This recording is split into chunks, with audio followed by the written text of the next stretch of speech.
वफाकी वजीर रेलवे ख्वाजा साद रफीक ने कहा है, पनामा के फैसले से करोड़ों वोटर्स और जमहूरियत से इश्क करने वाले पाकिस्तानियों की जीत हुई है। सुप्रीम कोर्ट ऑफ पाकिस्तान के बाहर ज़राए इब्लाग आमा के नुमाइंदों से गुफ्तगू करते हुए ख्वाजा साद रफीक का कहना था, हमारे करोड़ों वोटर और हर वो पाकिस्तानी जो जमहूरियत से इश्क करता है, प्यार करता है, सुरखरू हुआ है। दूसरी बात ये कहनी है कि हम सब ने बार बार ये कहा कि अदालत उस्मा के फैसले का एहतराम किया जाएगा। अब ये वक्त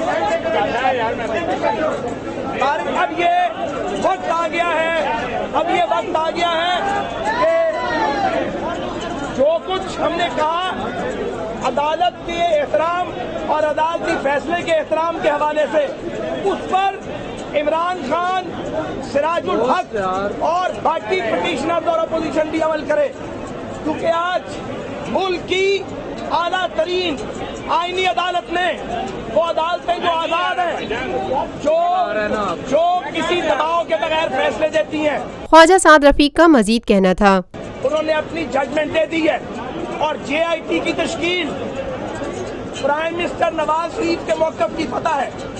ये सबसे पहले वज़ीर आज़म ने खत लिखा था ऑनरेबल सुप्रीम कोर्ट को कि एक कमीशन बनाइए।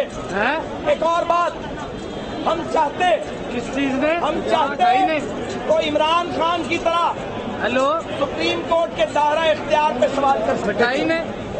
हम चाहते तो मुकदमे की मेंटेनेबिलिटी पे सवाल कर सकते थे, जैसा कि इमरान खान ने इलेक्शन कमीशन में किया है।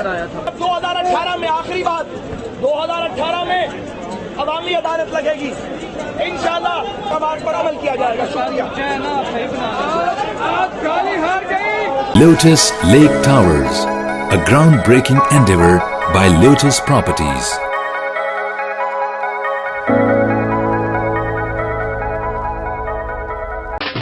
देसी खानों के मतवाले हो जाएं तैयार। पाकिस्तान का सबसे बड़ा बुफे वीकेंड आ गया है।